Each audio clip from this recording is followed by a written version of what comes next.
20번 문제는 우리 노트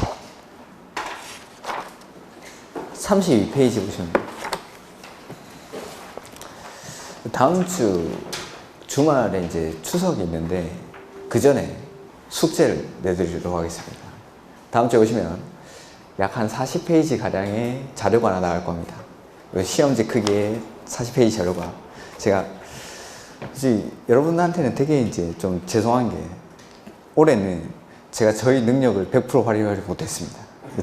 책이 제가 쓴 책이랑 너무 다르고 하다 보니까 기본서에는 뭐 없는 게 없어가지고 이걸로 제가 부득이하게 하고 있는데 일단은 제 스타일로 좀 정리를 해가지고 그 비슷비슷한 내용들을 제가 정리해 놓은 자료가 있습니다. 제가 요약서 쓰는 그런 자료들을 옮겨 놓은 건데 그걸 하나 나눠드리겠습니다. 그걸 추석 기간 동안 쉬지 않고 보시기 바랍니다. 쉬지 않고 제가 본 자료를 보는 방법 같은 것들은 다음 주에 오셨을 때 한번 말씀을 드리겠습니다. 다음 주에 좀 자료가 많다 보니까 이거 무료로 배포하기 좀 그렇고 복사비 정도는 아마 받으실 겁니다. 학원에서. 그러니까 요 시험지 크기로 한 40페이지 정도 될 겁니다. 그러니까 그런 거 가지고 좀 추석 때 딱 볼 수 있게끔 그렇게 제가 만들어 놓은 자료니까 다음 주에 보는 방법 말씀드릴 테니까 결석하지 말고 실망하시지 말고 요새 뭐 학원을 안 나오고 이러던데 끝까지 나오셔야 됩니다. 자, 보죠. 해제하여야 하는 경우라고 해서 구역이 지정되고 나서 일정한 사유가 발생하면 이 지정된 정비구역을 해제합니다. 추진위원회에 들어가면 몇 년이라고 했죠? 2년. 나머지는 3년. 근데 토지등 소유자가 시행하는 재개발 사업은 5년. 네, 됐습니다. 틀린 거. 정비 예정구역 뭐 이런 거 추진위원회에 안 들어가니까 몇 년이죠? 3년. 그 다음에 2번 재건축 사업의 경우 토지등 소유자가 정비구역으로 지정 고시된 날부터 2년이 되는 날까지 조합 설립 인가를 신청하지 아니하는 경우 추진위원회에 안 들어갔죠. 그러면은 3년. 이거 3년. 이 2번이 정답. 그래서 구역이 지정되고 나서 추진위원회를 안 만들고 바로 조합 설립할 때 그때는 3년. 이렇게. 그 다음에 3번 토지등 소유자가 시행하는 재개발 사업은 5년. 그 다음에 재개발 사업의 경우 토지등 소유자가 정비구역 지정 고시된 날부터 추진위원회는 2년. 그 다음에 조합 설립 인가 받고 나서 사업 시행계획 인가 여기는 추진위원회 안 들어가니까 3년. 이런 것들 하여야 하는 경우. 그 다음에 정비사업의 시행자 및 시공자 선정에 관한 설명으로 옳은 것. 셀프 방식으로 시행한 요거는 시행자는 우리 이제 정비사업 3가지 비교해 놓은 거 거기 가면 나오겠죠? 30페이지 노트에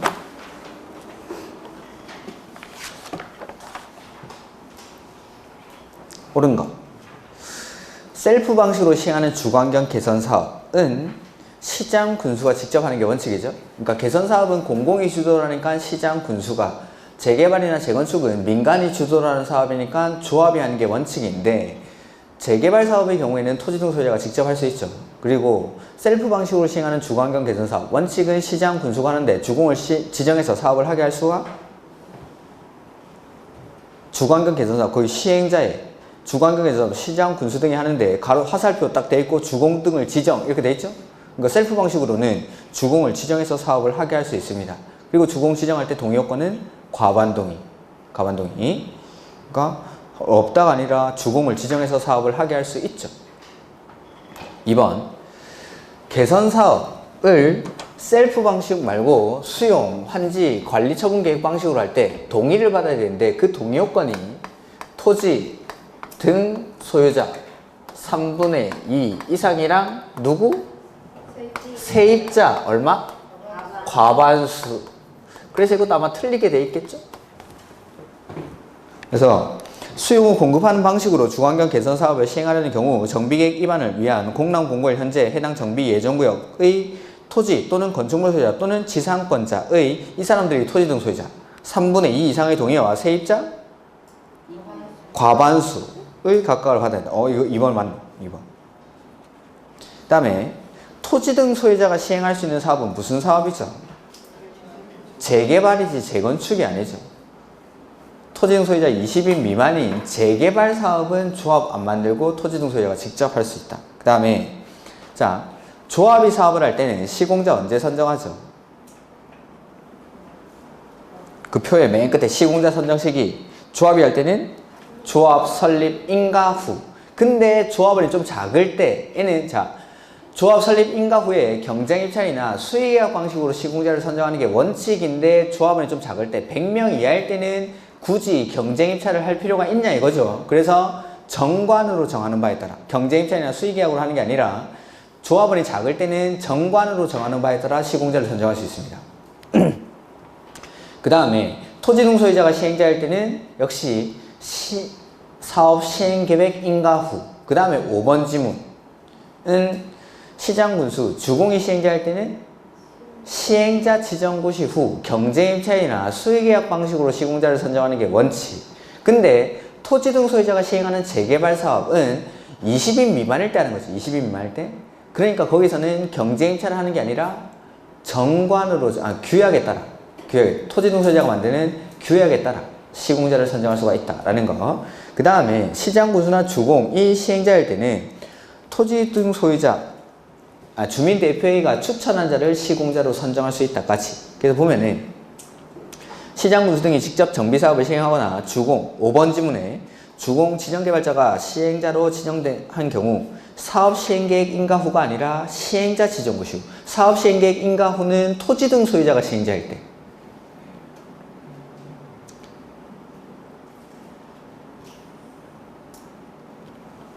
그 다음에 정관의 기재사항 중 변경할 때 3분의 2 이상의 동의가 필요한 사항이죠. 이거는 내가 여기 써놨나? 36페이지 가보실까요? 36페이지 노트에. 자, 정관의 기재사항 중 정관을 변경할 때는 원칙은 과반수가 동의해야 됩니다. 정관이라는 건 조합에서 중요한 거니까 변경할 때 동의 요건 자체가 일단 높습니다. 과반수 동의해야 돼요. 36페이지.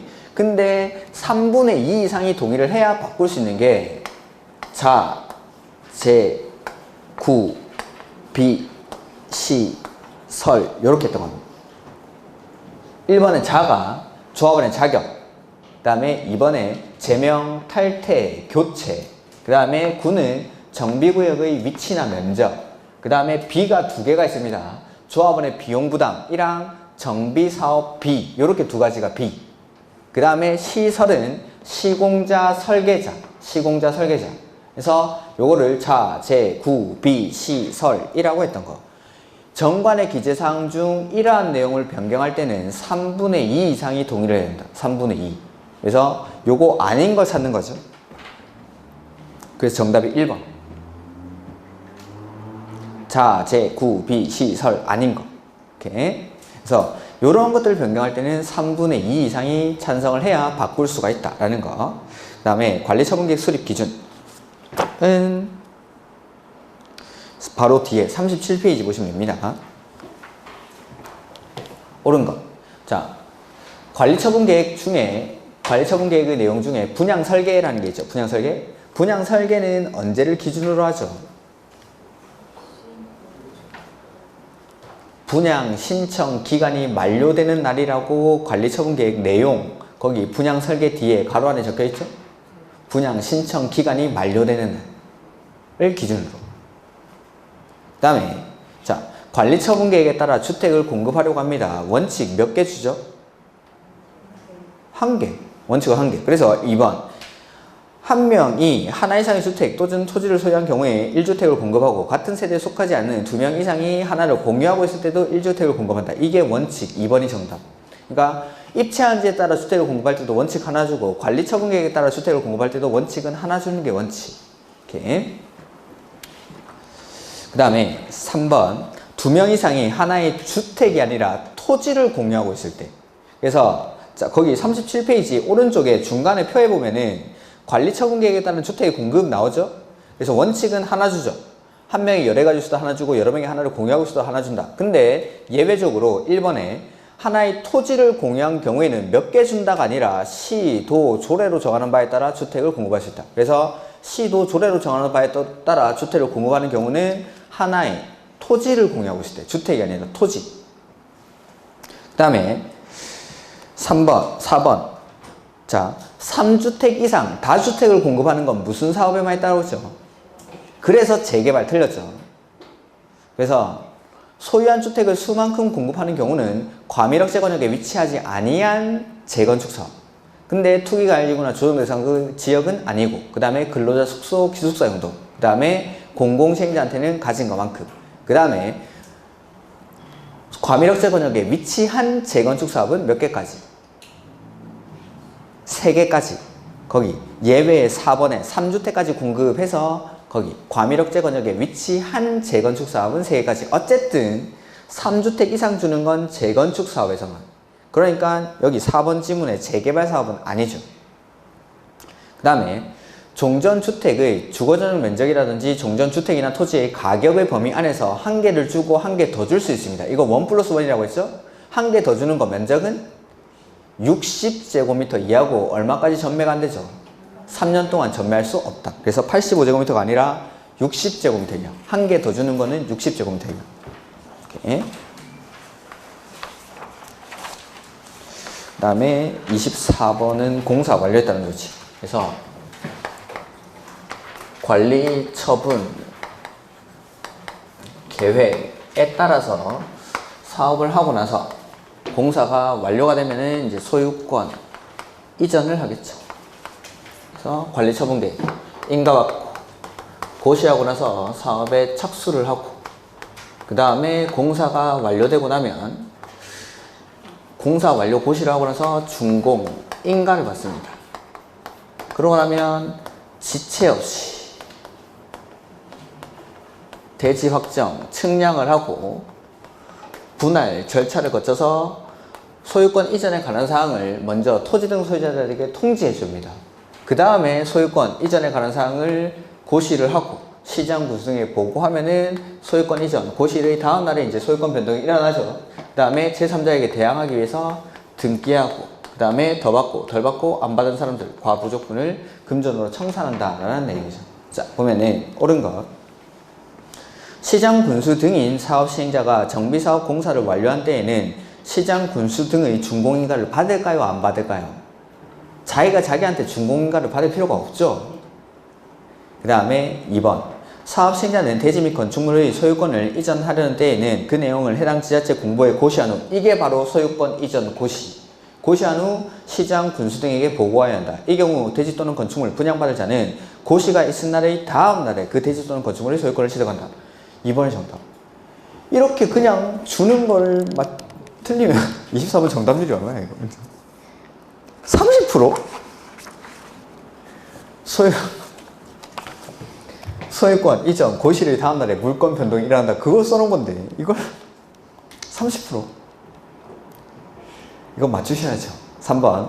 대지 또는 건축물을 분양받을 자에게 소유권 이전을 한 경우 종전 토지 또는 건축물에 설정된 저당권은 소유권 이전 받은 대지 또는 건축물에 지체 없이 설정을 할 필요가 없죠. 담보물권은 본물권, 제한물권 같은 것들은 본물권이 이전하면 담보물권은 따라와야죠. 내가 따로 설정을 하지 않더라도 저당권이 존재하고 있을 때는 따라오는 겁니다. 그래서 헌거, 종전의 토지나 건축물에는 소유권 말고 소유권 외의 권리 명세를 표시하는 이유가 종전에 있던 권리는 내가 받는 새로 짓는 아파트에 따라와야 되니까. 그 종전권에만 표시를 해놓는 거죠. 그 다음에 4번. 토지 등 소유자는 이전 고시가 있는 때에는 지체 없이 대지 및 건축물에 관한 등기를 지방법원 지원 또는 등기소에 촉탁 신청해야 한다. 자, 이 등기죠. 이 등기 얼마 안에 하는 거죠? 지체 없이. 환지에서는 14일. 근데 이 등기는 토지 소유자들이 개별적으로 하는 게 아닙니다. 시행자가 단체로 사업 끝나고 나면은 시행자가 하는 거지 소유자가 하는 게 아니에요. 맨 앞에 소유자가 하는 게 아니라 시행자가 하는, 시행자가, 사업의 시행자가.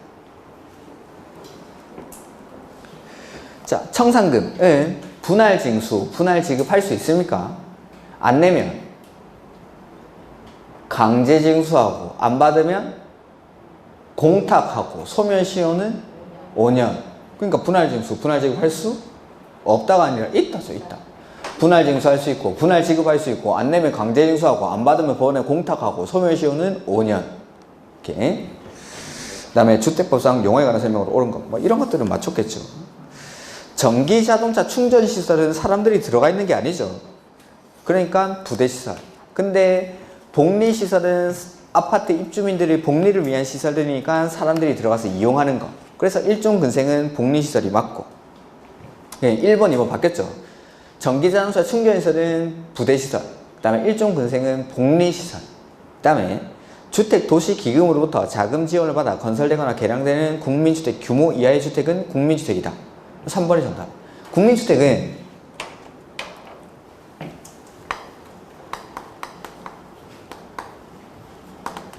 국민주택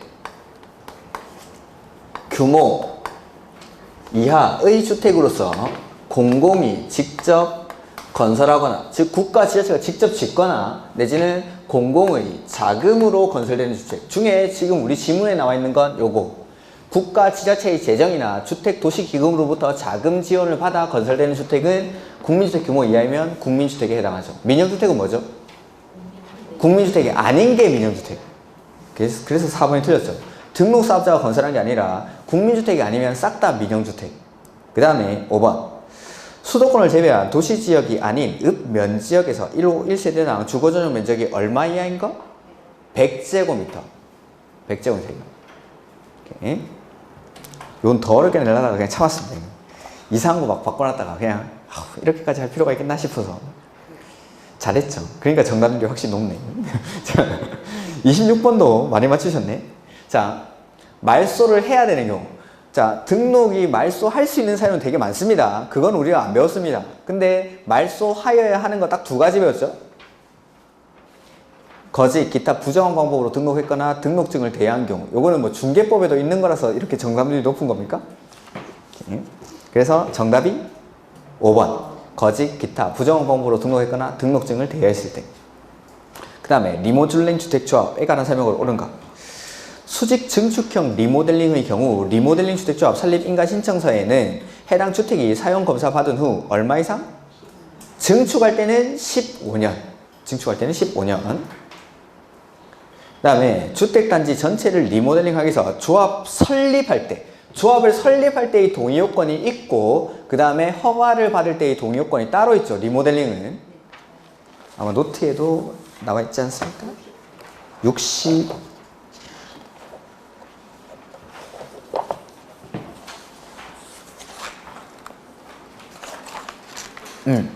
60페이지.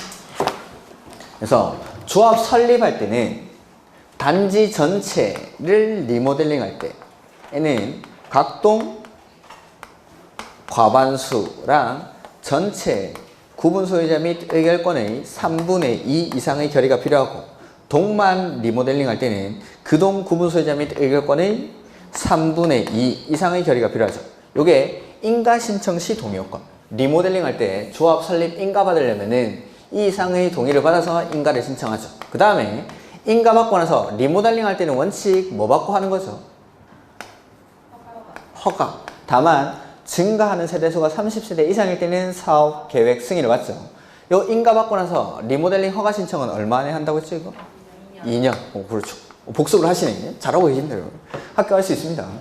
복습만 하면 됩니다. 복습만.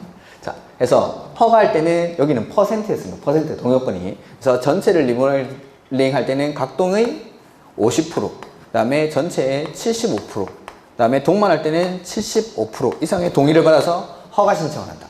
그래서 여기에 반대한 25%한테 매도 청구를 할 수가 있는 겁니다. 리모델링 주택조합이. 그래서 보면 2번 조합 설립할 때 전체 구분 소유자와 의결권의 각 3분의 2 이상의 결의미 각동 구분 소유자 2분의 1이 아니라 과반수.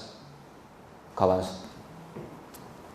다음에 3번 인가를 받아 설립된 리모델링 주택조합은 그 리모델링 결의에 찬성하지 아니한 자의 주택 및 토지에 대해서 매도 청구를 할 수 있죠. 반대한 사람들 팔고 나가라 라고 하는 거죠. 그 다음에 세대수를 증가하지 아니하는 리모델링 주택조합이 그 구성원의 주택을 건설하는 경우 등록사업자와 공동으로 사업을 시행할 수 없다라고 말씀을 드렸었는데, 자, 우리 등록에서 조합 조금 앞으로 가보죠. 58페이지. 거의 맨 위에 있는 표입니다. 58페이지 맨 위에. 조합이나 조합이나 토지 소유자는 등록사업자와 사업을 공동으로 할 수 있습니까? 해야 됩니까? 할 수 있다. 고용자는 하여야 한다. 근데 이 조합에서 등록사업자랑 사업을 같이 하는 사람 중에 제외되는 사람이 있습니다. 그게 세대수를 증가하지 않는 리모델링 주택조합은 제외된다. 그러니까 세대수가 증가하지 않는 거. 30세대였는데 리모델링해서 30세대 되면은 분양을 안 하죠. 그러니까 이건 등록 사업자랑 사업을 같이 하고 말고의 문제가 아예 발생하지 않는다라고 했죠. 그러니까 세대수가 증가하지 않는 리모델링 주택조합은 등록 사업자랑 사업을 같이 할 수가 없습니다. 그냥 시공자를 선정해서 공사만 하면 됩니다. 공사만. 이렇게. 그 다음에 리모델링 주택조합은 법적 성격이 법인이라고 했습니다. 지역 직장 주택조합은 법인이 아니지만 개발법조합, 정비법조합, 리모델링 주택조합은 법인입니다. 법인. 그래서 법인이니까 언제 성립하죠? 등기한 때. 법인이니까 인가받고 나서 등기한 때 성립합니다. 리모델링 주택조합. 그러니까 지역 직장 주택조합에는 등기라는 말이 나오면 안 됩니다. 지역 직장 주택조합은 법인이 아니니까. 근데 리모델링 주택조합은 법인.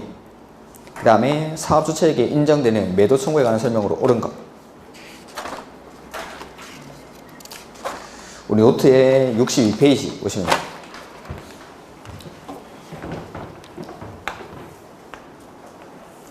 자, 사업계획 승인을 신청하려고 할 때에는 원칙은 소유권을 얼마나 확보해야 되죠?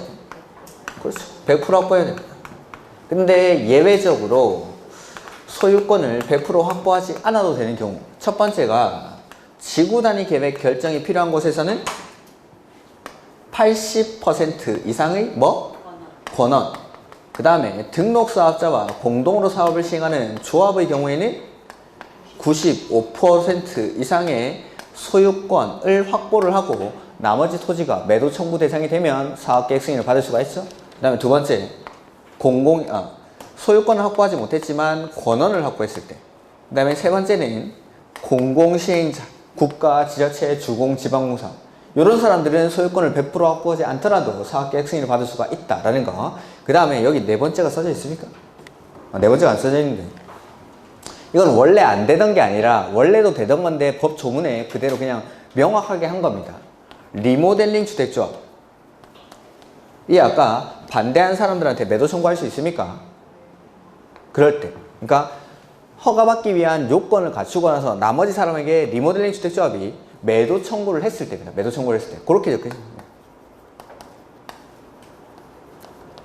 리모델링 주택조합이 매도 청구한 경우. 이럴 때는 자, 리모델링 주택조합도 75%만 확보를 하면 허가받을 수 있으니까 이럴 때도 아직 100% 확보하지 않더라도 사업계획 승인을 받을 수가 있다라는 겁니다. 이런 경우. 그 다음에 여기서 아직 모자란 20%, 5%를 해결하기 위한 방법이 매도 청구죠. 매도 청구는 법원에다 제기하는 거니까 청구하기 전에 얼마 이상 협의하죠, 소유자랑? 3개월 이상. 그 다음에 매도 청구할 때 가격은? 이건 항상 공통점. 그 다음에 매도 청구를 할 때 내가 가지고 있는 권한이 80% 이상, 95% 미만입니다. 그러면은 누구한테는 못하죠?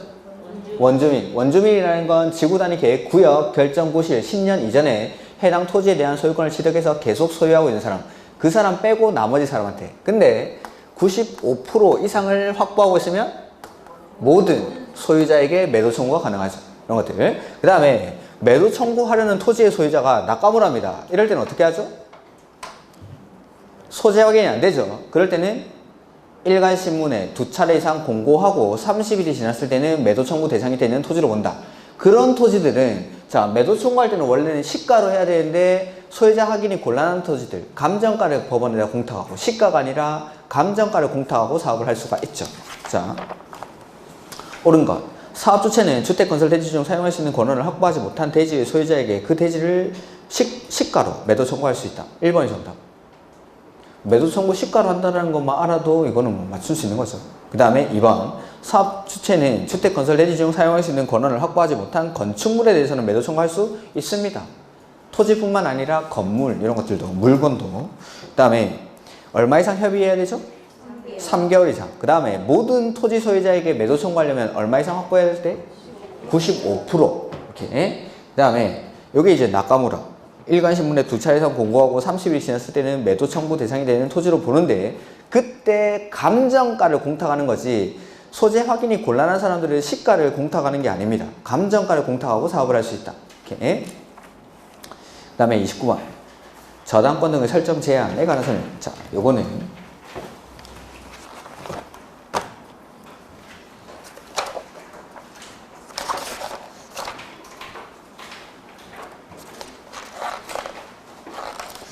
우리 노트에 70페이지.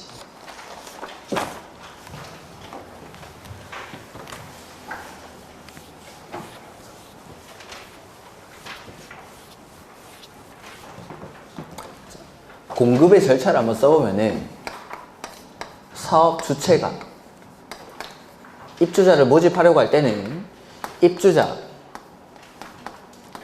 모집 공고, 승인, 신청을 해야 됩니다. 누구한테? 시장, 군수, 구청장. 이거는 조금 앞에 가면 있겠죠.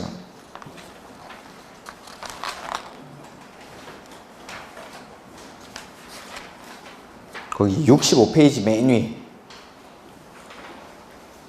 그래서 사업주체가 입주자 모집 공고 승인 신청을 시장, 군수, 구청장에서 승인을 받아서 일간신문 등에 입주자 모집 공고를 하게 됩니다. 그리고 복리시설은 뭐만 하면 되죠? 신고. 복리시설은 신고. 그 다음에 이 공고를 보고 마음에 드는 사람은 이제 청약을 넣겠죠. 청약을 넣고 당첨이 되면은 계약을 합니다. 이때 내가 가지는 게 이제 분양권. 그 다음에 계약을 하고 나서 우리는 선분양하니까 계약하고 나서 이제 공사가 쭉 진행되다가 이제 언젠가 공사가 완료가 되겠죠. 그리고 공사가 완료가 되면은 이제 사업 주체가 통지한 소유권 이전 등기 신청 가능일이 나옵니다. 이날이 바로 입주 가능일을 말합니다. 입주 가능일. 이러한 절차로 공급이 이루어집니다. 이렇게. 자. 그리고 지금 보시는 저당권 등의 제한인데, 그거 하기 전에 이 입주자 모집 공고 승인 신청은 누구만 하죠? 민간만. 공공은 승인 신청 안 한다라고 했습니다. 민간 사업 주체만. 그 다음에 저당권 설정 등의 제한은 여기서부터 입주자 모집 공고 승인 신청일 이후부터 언제까지냐면 여기까지. 입주 가능일 이후 며칠까지? 60일까지. 의 기간 동안에 사업 주체가 입주자들의 지위를 불안하게 하면 안 됩니다. 해서 이 주택 건설 대지나 주택에다가 입주 예정자의 동의 없이 담보물권 설정하면 안 되고, 등기되는 임차권 설정하면 안 되고, 그 다음에 처분하면 안 된다라는 거죠. 이러한 행위들을 할 수 없다. 이게 저당권 설정 등의 제한.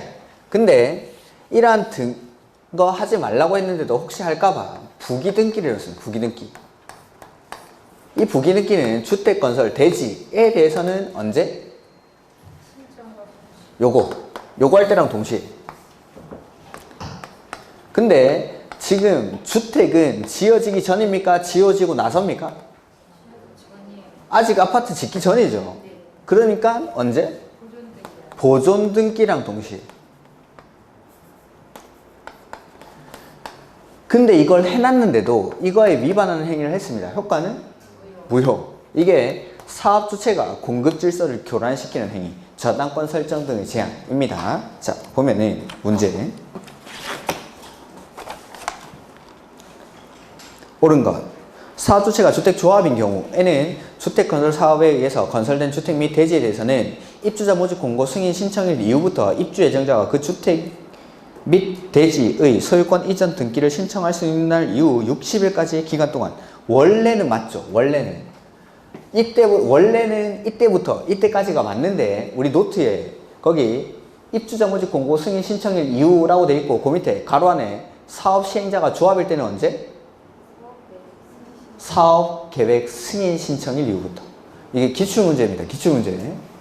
그래서 시행자가 조합일 때는 사업 계획 승인 신청일 이후부터 입주 가능일 이후 60일까지.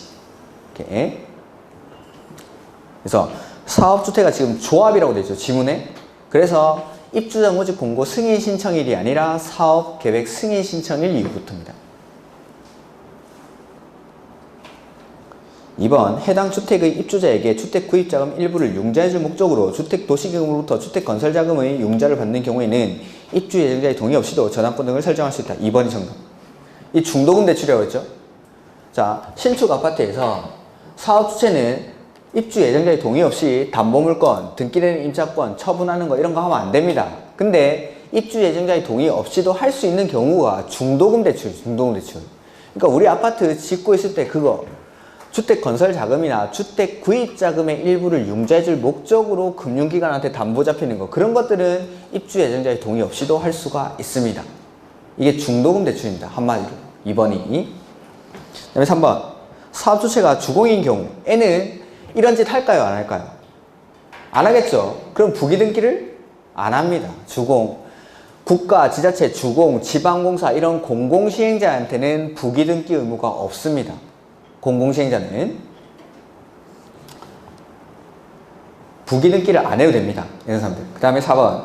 건설된 주택에 대해서, 주택에 대한 보존 등기는 언제? 주택에 대한 거는 보존 등기와 동시에 부기 등기를.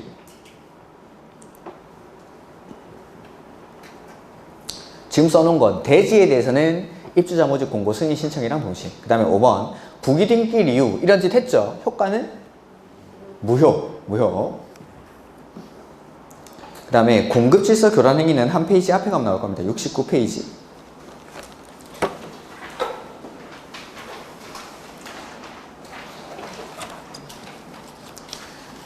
일반 국민들이 주택법에서 각종 양도, 양수가 금지된 증서들을 사고 팔고 하는 행위, 그걸 처벌하는 겁니다. 그래서 사고 팔고 하면 안 되는 증서들이 거기 위에 박스에 1번부터 5번까지 나오죠. 지역, 직장, 주택, 조합원의 지위, 그 다음에 입주자 저축 증서, 그 다음에 주택 상환사채, 그 다음에 4번, 5번에 나오는 게 각종 딱지들, 철거 예정 증명서, 무허가 건축물 확인서, 이주 대책 대상자 확인서 이런 것들 사고 팔고 하면 처벌합니다. 근데 제외되는 행위가 거기 위에 박스 두 번째 줄, 상속 저당은 제외. 내년에 이런 것도 좀 여기도 강조를 좀 해놔야겠네. 상속 저당은 제외. 근데 이런 것들을 또 하는 거죠. 그때 처벌하는 게, 자, 청약 넣을 수 있는 지위는 어떻게 하죠? 무효. 계약은 취소. 그 다음에 입주한 이후에 이때 적발이 되면은 먼저 사업주체가 주택자금을 입주자에게 지급을 합니다. 그러면 지급한 날에 바로 사업주체가 환매를 합니다. 환매. 지급한 날에 사업주체가 취득한 것으로 본다. 그러니까 법률 규정에 의한 물권 변동이니까 등기는 할 필요가 없죠. 등기 없이도 주택자금을 입주자에게 지급을 하면 사업주체가 바로 취득을 해버립니다. 그래서 제가 우유통에 넣어놓고 띵동 하는 순간 바로 사업주체가 돼버린다고 했죠? 그 띵동 해가지고 누구세요 합니다. 그럼 이제 사업주체가 뭐라고 합니까? 나가! 퇴거를 명하죠. 퇴거. 사업주체가 환매해가지고 소유권을 취득했으니까 입주자한테 퇴거를 명하는 거죠. 그 다음에 나가는 뒤통수에다가 한마디 하죠. 앞으로 10년 동안 휴지 받으러 오지 마. 10년간 입주자 자격이 제한됩니다.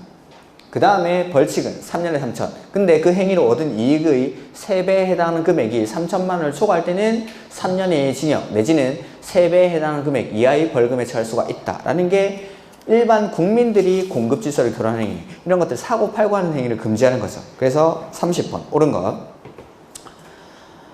입주자 저축 증사나 주택 상환사채를 양도 또는 양수하는 행위는 주택 공급 질서이나 이를 알선하거나 이에 대한 광고 행위도 마찬가지 공급 질서 교란 행위에 해당합니다. 그 다음에 타인의 입주자 저축 증서를 이용해서 공급 계약을 체결한 경우 그 공급 계약은 취소할 수 있어요. 계약은 취소. 금지되는 양도 양수란 매매, 증여, 그 밖에 권리 변동을 수반하는 일체의 행위와 상속 저당은 제외. 상속 저당은 제외. 그다음에 4번. 사업주체가 주택 공급 질서 교란 행위를 한 자에게 주택 가격에 상당하는 법정 금액을 지급한 때에 사업주체는 지체 없이 그 주택에 대한 소유권 이전 등기를 신청할 필요가 없죠. 그냥 지급한 날에 사업주체가 소유권을 취득합니다. 지급한 날에. 그래가지고 우유통에 넣어놓고 띵동 하면 전화 받으면 이제 나가! 라고 하는 퇴거를 명할 수 있다. 그 다음에 벌칙은 3년에 3천. 5번이 정답이죠. 그 다음에 31번. 이런 것들은 뭐 보너스 문제죠. 이거는 뭐 정답률이 높으니까. 그래서 세년의 근무, 생업사의 사용에는 질병 치료, 취약, 결혼으로 이전할 때 N은 투기 과열지구 안에 이제 분양권을 내가 팔고 갈 수가 있죠. 근데 어디 가면 안 됩니까? 수도권으로 이전하는 경우는 제외. 그 다음에 상속 이런 것들을 세대원 전원, 해외로 이주하는 경우에도 세대원 전원이 가야 되고 3번 배우자한테는 줄 때는 전부 줍니까? 일부 줍니까? 그래서 3번이 틀렸죠. 근데 이혼으로 줄 때는 전부 줘도 되죠. 그 다음에 5번은 하우스포, 중도금 대출 못 갚으면은 이거 팔라야죠.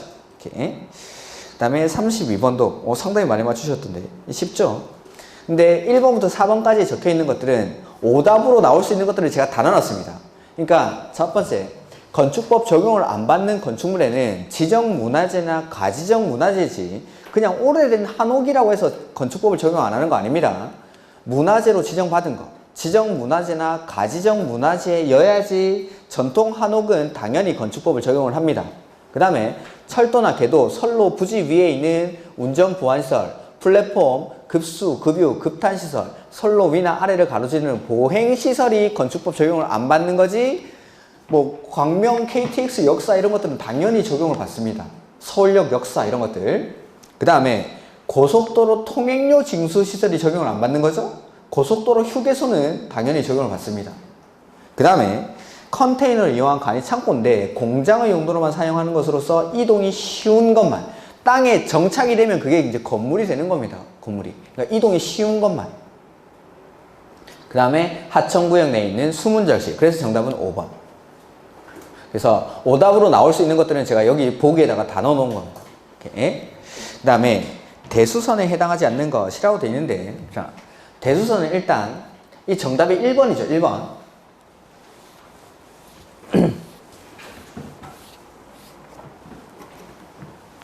내력벽, 기둥, 보, 지붕틀 이런 것들은 증설, 해체하거나 얼마 이상?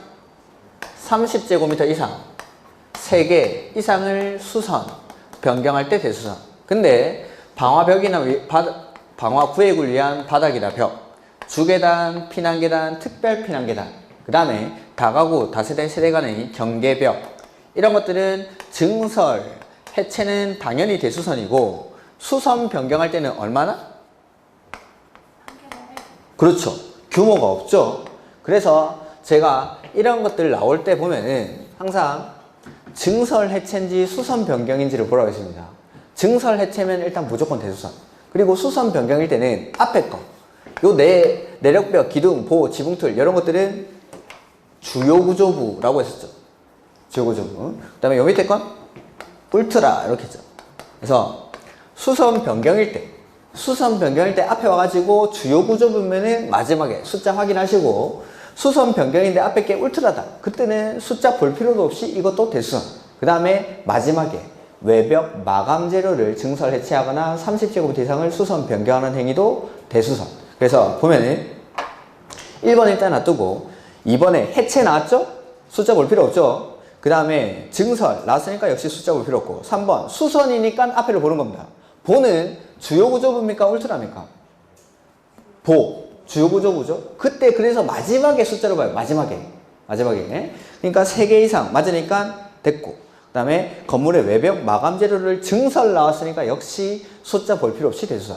근데 1번 보면은 내력벽을 변경, 수선 변경이니까 앞에 게 내력벽 주요구조부죠? 숫자 확인하는데 30제곱미터 이상 맞습니까?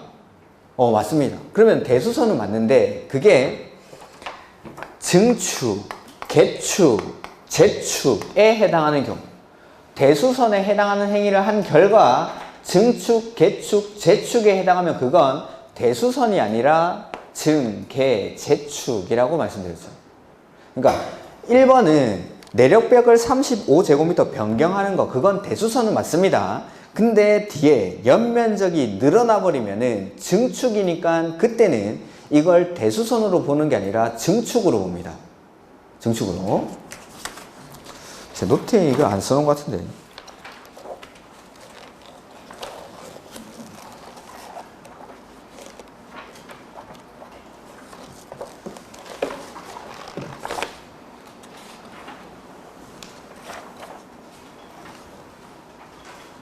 노트에는 안 써져 있는데 대수선이라도 증축, 개축, 재축에 해당하지 아니하는 것을 말합니다. 증축, 개축, 재축에 해당하지 않는 것. 우리 기본서에 보면은 아마 나와 있을 겁니다. 증축, 개축, 재축에 해당하지 아니하는 것. 그래서 1번은 대수선이 아니라 증축으로 봅니다. 증축. 그 다음에 34번 문제. 용도 변경. 바로 다음 페이지 보시면 되겠죠? 41페이지. 노트는. 자, 올라갈 때 허가받고 내려갈 때 신고하고 같은 줄에서 바뀌면 기재사항 변경 신청. 근데 기재사항 변경 신청조차도 필요 없는 게 두 가지가 있어. 같은 용도 안에서 바뀔 때. 제가 예를 들 때 뭐 교회에서 절로 바뀌고 절에서 교회로 바뀌고 같은 바꾸기 전에도 종교시설, 바꾸고 나서도 종교시설, 똑같은 용도 안에서 바뀔 때는 필요가 없고, 그 다음에 1종근생, 2종근생, 상호 간의 용도 변경일 때도 대장의 기재사항 변경 신청이 필요가 없죠. 그 다음에 준용 규정들까지 뒷페이지에 보시면 나올 겁니다.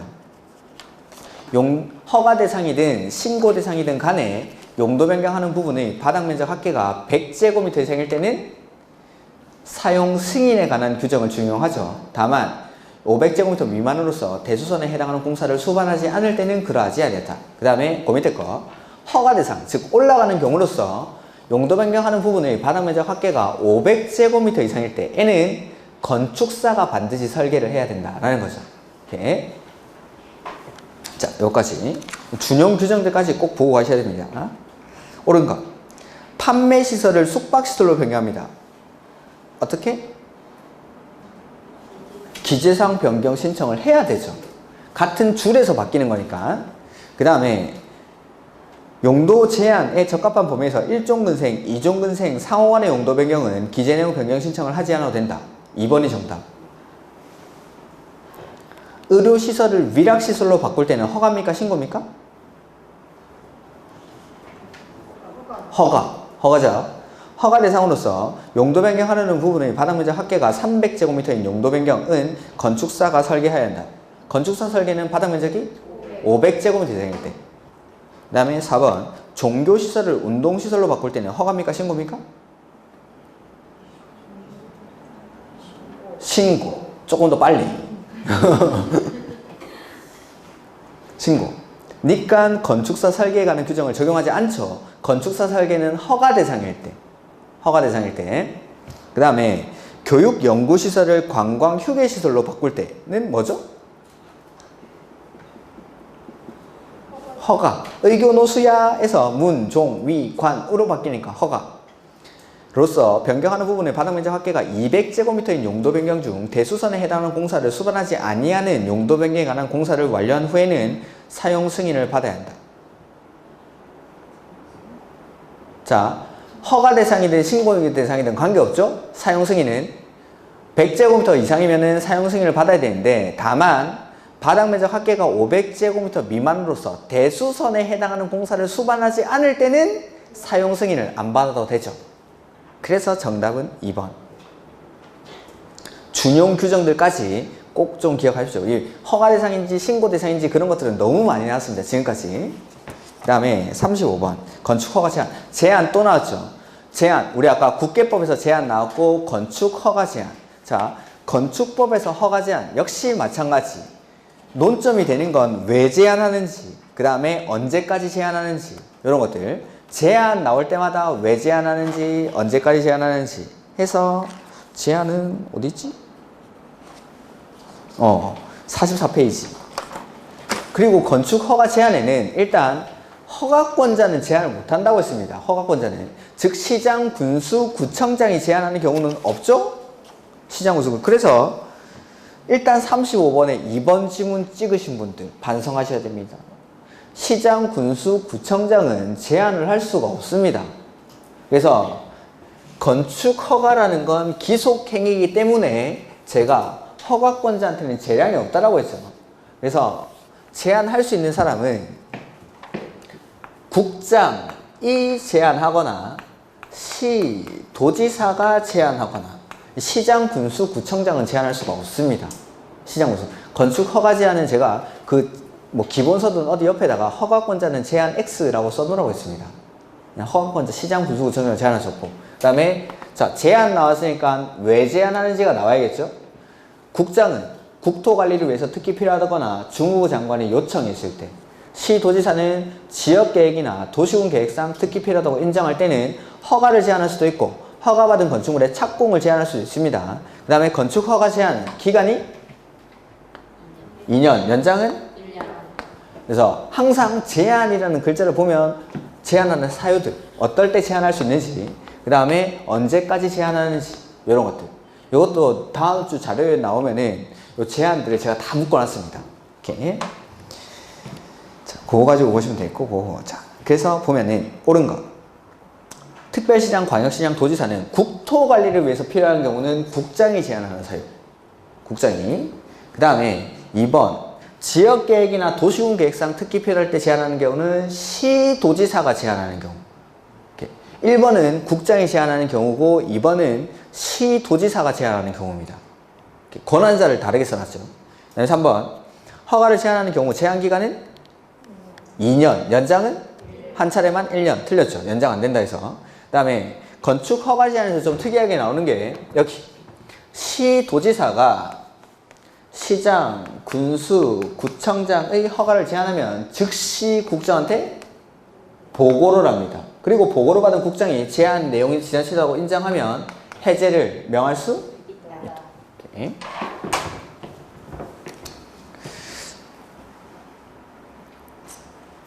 그래서 4번 특별시장, 광역시장, 도지사는 건축 허가나 허가받은 건축물의 착공을 제한하는 경우 제한 목적, 기간, 대상 건축물의 용도와 대상 구역의 위치, 면적, 경계 등을 상세하게 정해서 이를 공고한다. 자, 이거는 뭐가 틀렸냐면 이 사람이 제안을 했죠. 그러면은 시장, 군수, 구청장한테 통보를 해줍니다. 그럼 통보를 받은 시장, 군수, 구청장이 공고를 합니다. 제안 내용, 기간, 위치 등을 공고는 시장, 군수, 구청장이. 이렇게. 근데 뭐 정답은 쉽죠. 5번. 다른 거 다 물어더라도 5번이 확실하게 맞는 거죠. 이런 것들은.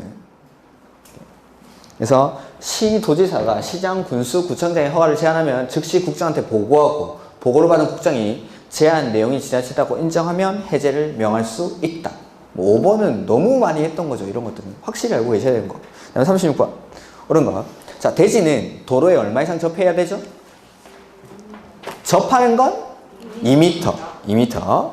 근데 도로에 접해야 되는 이유는 대지 안에 있는 건물에 출입하기 위해서 접하라는 겁니다. 그래서 첫 번째, 건물의 출입에 지장이 없거나 내지는 허가권자가 인정한 공지에 접하고 있거나 농막일 때는 도로에 접하지 않아도 관계가 없습니다. 그래서 2번, 건축물 주변에 광장, 공원, 녹지, 유원지 등이 있을 때에는 허가권자가 인정한 공지가 있는 경우에는 대지는 도로에 접하지 않아도 된다 이 말입니다. 원칙은 2m 이상 도로에 접해야 되는데 요거는 도로에 접하지 않아도 되는 경우. 그 다음에 3번은 더 큰 건물은 더 넓은 도로에 더 많이 접하라는 거죠.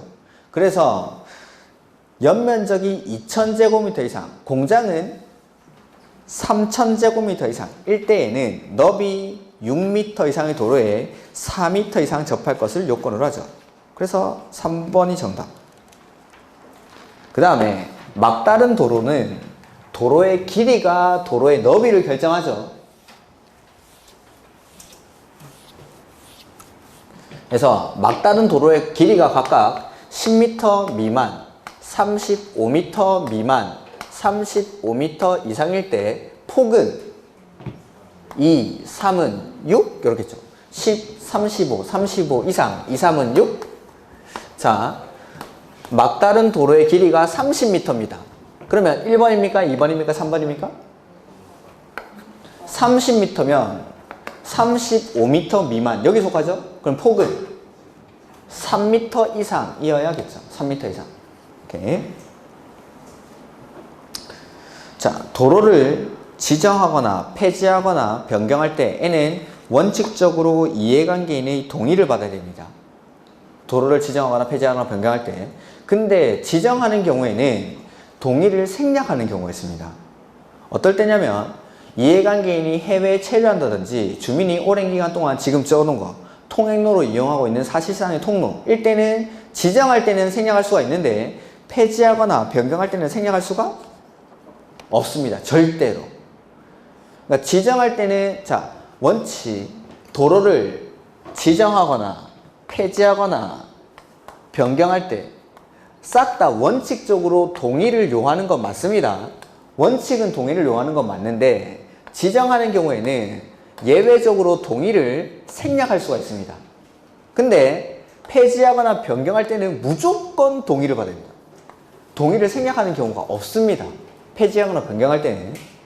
그래서 보면은 주민이 오랫동안 통행로를 이용하고 있는 사실상의 통로로서 해당 지자체에 조례로 정하는 것인 경우 이해관계인의 동의를 받지 아니하고 도로를 폐지하거나 변경할 수 있다? 폐지하거나 변경할 때는 이해관계인의 동의를 반드시 받아야 됩니다. 그래서 틀린 겁니다.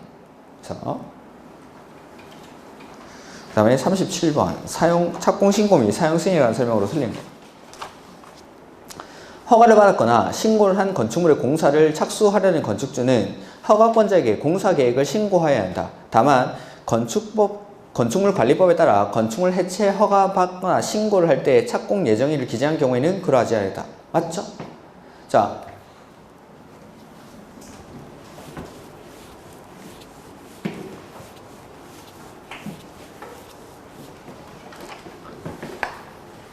허가받고 나서 착공할 때는 공사 계획을 신고를 해줘야 된다. 그 다음에 공사가 완료되고 나면 마지막에 사용 승인을 받겠죠? 건축법이니까. 그러니까 허가받고 나서 신고하고 나서 공사 들어갈 때는 착공 신고를 해야 한다 이 말입니다. 허가권자한테. 근데 기존 건축물을 철거하고 내가 신축할 때 철거에 관한 허가를 하거나 신고를 신청할 때 내가 착공 예정일을 거기다 기재를 했습니다. 철거 예정서에다가 철거 허가서나 철거 신고서에다가. 그럴 때는 따로 착공 신고를 할 필요가 없다 이 말입니다. 이렇게. 이런 것들은 조금 생소할 수도 있어서 제가 틀린 거 고르라고 했는데 이것도 그렇게 많이 맞추진 않으셨던데.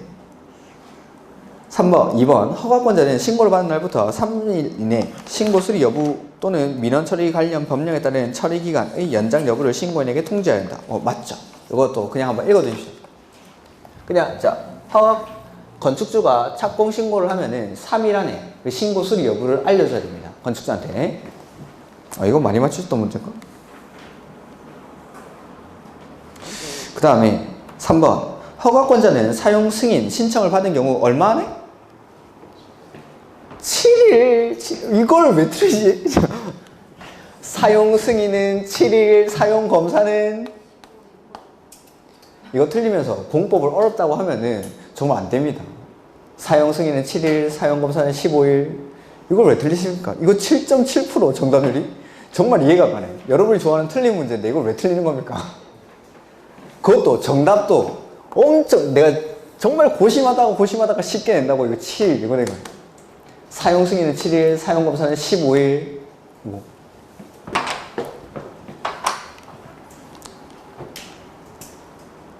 4번 허가권자는 공사가 완료된 부분이 건폐율, 용적률, 설비, 피난, 방화 등 국토교통부를 용어로 정하는 기준에 적합한 경우에만 임시 사용 승인을 할 수 있으며 식수, 조경 등 필요한 조치를 하기에 부적합한 시기에 공사가 완료되면 식수, 조경 등 필요한 조치를 할 것을 조건으로 임시 사용 승인을 할 수가 있다. 그 다음에 임시 사용 승인 기간은 얼마로 하죠? 2년. 근데 이거 연장할 수가 있습니다. 연장할 수 있습니다. 얼마나 연장할 수 있는지는 안 정해져 있고 그냥 연장할 수 있다라고 규정이 되어 있습니다. 이렇게. 그 다음에 38번 이거는 사실 좀 더 어렵게 내야 되는데 일단은 기본적인 개념들을 아시라고 지문에는 좀 해놨고 백선에는 요거보다 조금 더 이제 문제에 나올 가능성이 높은 거 들어가 있습니다. 바닥 면적 산정할 때 제외되는 것들, 그러니까 이런 것들 건축 면적, 바닥 면적, 옆 면적, 높이, 층수 산정할 때 제외되는 것들이 시험 문제라고 했습니다. 그래서 요거는 백선 가서 좀 더 이제 자세하게 할 건데 옳지 않은 것. 오늘은 틀린 문제가 많은 편인데. 자, 건축 면적은 2번에 외벽의 중심선으로 둘러싸인 부분의 수평 투영 면적, 4번에 바닥 면적은 구획의 중심선으로 둘러싸인 부분의 수평 투영 면적. 근데 자, 건물이 이렇게 생겼죠. 외벽의 중심선으로부터 처마, 차양, 부연, 그 밖에 이와 유사한 구조물이 1m 이상 돌출되어 있는 겁니다. 그러면은 이 부분을 잘라버리면 이 부분이 건축 면적에 포함이 되죠. 그래서 이런 것들을 건축 면적을 산정할 때는 돌출되어 있는 끝부분으로부터 일정 거리를 들어가서 이 부분으로 둘러싸인 부분의 수평 투영 면적을 건축 면적으로 한다라고 했습니다. 그래서 전통 사찰은 여기 끝부터부터 얼마를 들어가죠? 4m. 축사는? 한옥은? 친환경자동차 충전시설은? 그 밖의 건물은? 전통 사찰은 4m, 축사는 3m, 한옥은 2m, 친환경자동차 충전시설도 2m, 그 밖의 건물은 1m씩 들어가서 이 부분으로 둘러싸인 부분의 수평 투영 면적을 건축 면적으로 한다. 그래서 전통 사찰은 4m. 맞죠? 건축 면적은 외벽의 중심선. 그 다음에 바닥 면적은 구획의 중심선. 그 다음에 3번. 승강기탑, 계단탑, 막루, 장식탑, 옥탑, 그 밖에 이와 비슷한 건축물의 옥상 부분으로서 그 수평 투영 면적 합계각, 해당 건축물 대지 면적이 아니라 건축 면적의 8분의 건축 면적. 층수를 산정할 때는 어떻게 하죠? 층수에서는 아예 빼버립니다. 높이를 산정할 때는 12m를 넘는 부분이 있으면 그 넘는 부분만 높이에 산입을 하죠. 기준은 똑같이 높이랑 층수 산정할 때 기준은 8분의 1, 6분의 1은 똑같죠. 주거용 면적이 85제곱미터 이하인 것들은 6분의 1 이하. 그래서 높이를 산정할 때는 12m를 넘는 부분이 있으면 그 넘는 부분만 높이에 산입을 하고 층수를 산정할 때는 아예 빼버리고. 이렇게. 그 다음 5번. 건축물 1층 전체에 필로티가 설치되어 있는 경우 그 건축물의 높이 제한 및 일주동 확보를 위한 건축물의 높이 제한 규정을 적용할 때 필로티 층고를 제외한 높이를 한다. 네, 그렇습니다. 이렇게. 필로티 시험에 나오는 건 거의 대부분 제외되는 것들입니다. 그 다음에 농업인. 이거는 뭐 맞추셨겠죠? 이걸 오히려 많이 틀리고 40번을 많이 맞추셨네. 농지는 얼마나 소유해야 되죠? 농업이 되려면? 1000제곱미터. 그 다음에 비닐하우스, 고정실온실, 버섯 재배사 이런 것들은? 그죠?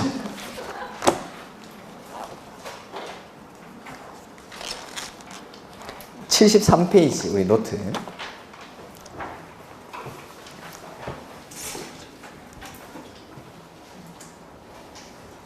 (73회) 2번 73회 2번 농업인. 얼마 이상의 농지에서? 1000제곱미터. 그러니까 농지는 1000제곱미터. 그 다음에 1년 중 며칠 이상? 90일. 9불이니까 90일. 9불이니까 90일. 그 밑에 고정실온실, 버섯 재배사, 비닐하우스는 얼마? 330제곱미터 이상. 그래서 그 다음에 축산업은 대가축, 이두, 중가축, 열두, 소가축, 백두, 가금은 천수, 꿀벌은 10군 이상을 사육하거나 1년 중 며칠 이상? 1이온 120일.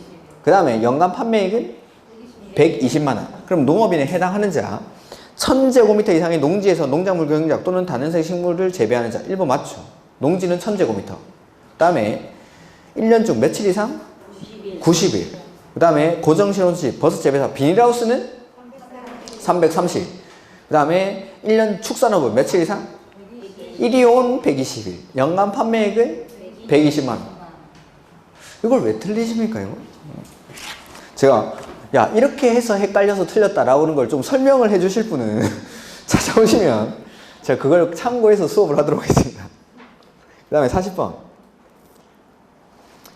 요거는 제가 거기 75페이지 노트 정리해 놓은 요거죠. 나는 이렇게 해서 틀렸다라는 걸 저에게 항변하실 분이 있으면 좀 찾아와 가지고 설명을 해 주십시오. 옳은 것. 자, 농지 소유자가 정당한 사유 없이 자기 농업 경영에 이용하지 않으면 그 농지를 팔아야 되죠. 팔아야 되는 건 얼마 안에? 처분 의무 기간은 1년. 근데 처분 의무 기간에 처분 안 하죠. 그러면 처분 명령을 하고 나서는 얼마 안에? 6개월. 근데 명령 불응하면은 이행 강제금. 농지법에서 이행 강제금은 1년에 1회. 1년에 1회. 20% 일단 1년에 1회. 토지가액의 20%. 그래서 이거 보면은 자, 옳은 것 1번 농지 소유자가 선거에 따른 공직 취임으로 휴행하는 경우 정당한 사유가 있죠. 이럴 때는 처분 의무가 면제된다. 1번이 정답. 그 다음에 소유상한을 소유한 것이 판명될 때는 전부 팝니까? 초과분만 팝니까? 초과분만. 그 다음에 처분 의무 기간은 1년. 처분 의무 기간은 1년. 그 다음에 자, 처분 의무 기간이 지나고 나서 내가 처분 명령을 하려고 합니다. 근데 자기 농업 경영에 이용하지 않길래 처분하라고 했는데 이제 농사 지을게 라고 하면은 명령을 직권으로 유예해 주는데 그 유예 기간은 3년입니다. 3년. 3년간 명령을 직권으로 유예할 수 있습니다. 그 다음에 농지법에서 매수 청구 나오면 누구한테? 농어촌공사. 매수 청구는 농어촌공사. 자, 다음 주 결정하시면 자료 못 받습니다. 자료 보는 거 그거 추석 때 보실 것들 제가 말씀드릴 거니까 꼭 오셔가지고 자료 받아가지고 보는 방법까지 확인하시고 다음 주에 마지막 4회 치고 추석 끝나고 나서 그 자료들로 복습을 하시고 백선으로 마지막 정리를 한번 해보죠. 이렇게 합격하실 수 있으니까 끝까지 포기만 안 하시면 됩니다. 이렇게. 자, 오늘 수고 많으셨고 다음 주에 뵙도록 하겠습니다. 수고하셨습니다.